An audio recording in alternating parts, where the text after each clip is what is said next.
Assalamualaikum warahmatullahi wabarakatuh, sahabat rumah belajar.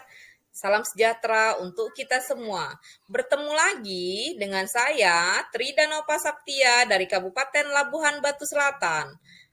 Mata pelajaran kita hari ini yaitu Bahasa Indonesia kelas 7 SMP. Yuk kita pelajari lebih dalam mengenai bab 8, mengapresiasi dan mengkreasikan fabel. Yaitu KD-nya 3.16 menelaah struktur dan kebahasaan fabel legenda daerah setempat yang dibaca dan didengar. Tujuan pembelajarannya adalah siswa dapat menjelaskan karakteristik bagian-bagian struktur fabel. Siswa dapat mengidentifikasi struktur fabel. Sekarang siapa sih yang tidak mengetahui mengenai fabel? Dari kecil ya kita sudah biasa didengarkan, ya diceritakan oleh nenek kita, oleh orang tua kita, oleh ayah kita, oleh mama kita, oleh bunda kita, dan oleh papa kita mengenai fabel. Banyak sih amanatnya yang dapat kita petik dari cerita fabel tersebut. Sekarang apa itu fabel? Fabel adalah ya cerita fiksi, ya yang tokoh-tokohnya binatang yang mempunyai perilaku seperti manusia. Unsur-unsur yang membangun cerita fabel yaitu ada amanat, ada tokoh, ada alur, ada tema pastinya, setelah itu ada sudut pandang seperti itu, dan lainnya. Sekarang, sahabat rumah belajar, baiknya kita lihat teks fabel berikut ini. Seekor rubah dan seekor kucing. Dengarkan baik-baik ya, sahabat rumah belajar. Suatu hari, ada seekor rubah dan seekor kucing sedang mengobrol. Si rubah adalah hewan yang sombong, yang suka membual betapa pintarnya dia. Kenapa? Saya tahu setidaknya 1000 cara untuk menjauh dari musuh kita bersama, yaitu serigala, katanya. Saya hanya tahu satu cara untuk menjauh dari serigala, kata si kucing. Kamu harus mengajari saya, punya beberapa trik menjauh dari serigala.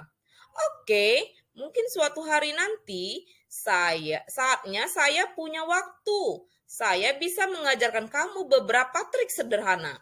Jawab rubah enteng. Saat itu, mereka mendengar lolongan dari serigala dari kejauhan. Lama-kelamaan, serigala itu datang ke arah mereka. Seketika itu pun, kucing berlari ke arah pohon dan naik ke cabang di luar jangkauan serigala tersebut. Ini adalah trik yang satu-satunya yang saya tahu, kata kucing. Mana 1000 trik yang akan kau gunakan? Rubah itu pun duduk diam di bawah pohon yang rindang. Bertanya-tanya pada dirinya trik apa yang harus dipakai. Sebelum dia akan mengambil keputusan, serigala tersebut tiba-tiba mengajar rubah dan mencabik-cabiknya. Pesan moral yang dapat kita ambil dari cerita ini adalah satu rencana berjalan lebih baik daripada 1000 rencana yang masih diragukan. Sekarang, sahabat rumah belajar, yang bagian biru ini, ya, biru ini itu apa ya? Orientasikah, komplikasikah, atau resolusi atau koda? Iya, benar sekali. Kalimat yang suatu hari diawalin ini adalah namanya orientasi. Yang di sini saya hanya tahu satu cara, yaitu komplikasi. Di sini mulai memuncak dia, ada masalahnya. Setelah itu, seketika itu pun kucing, yaitu resolusi. Pesan moral, yaitu koda. Ya, sahabat rumah belajar.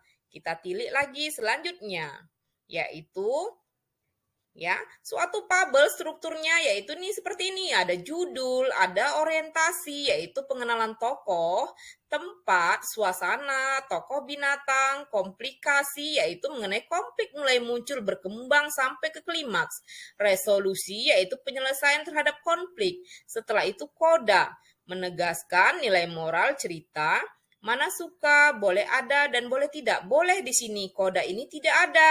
Ya, sahabat rumah belajar, tapi ada baiknya koda ini ada ya sahabat rumah belajar ya. Itu terserah kita di dalam menulisnya. Sebuah fabel. Kita lanjutkan menelaah struktur isi dan bahasa fabel. Ya, di sini ada A menggunakan kata atau frasa yang menunjukkan waktu lampau. Ya, di sini biasanya menggunakan kata pada suatu hari, pada zaman dahulu. Yaitu selanjutnya B menggunakan kata hubung yang menunjukkan urutan waktu. Yang biasanya digunakan kata-katanya yaitu kemudian, akhirnya, setelah itu, dan tiba-tiba. Setelah itu ada C menggunakan kata sandang, si, dan atau sang. Biasanya kalau cerita fabel itu menggunakan kata sang seperti yang kita cerita tadi ya. Sang kucing seperti itu. Di sini contohnya sang beruang dan si kancil. Lanjut, menggunakan yang dia menggunakan bahasa ragam lisan tidak baku. Biasa ya kita pernah mendengarkan kata loncat, tak bisa seperti itu. Kita biasa udah mengetahui ada ragam baku dan ragam ya biasanya dia ragam tidak baku. Biasanya dia menggunakan kata lisan karena biasanya ini fabel ini diceritakan oleh biasanya nenek kita tadi ceritanya tadi atau orang tua kita di saat kita mau tidur. Namun sekarang sudah masuk dalam pembelajaran bahasa Indonesia kelas 7. Ya, kepada sahabat rumah belajar, demikianlah pembelajaran kita hari ini. Saya ucapkan terima kasih.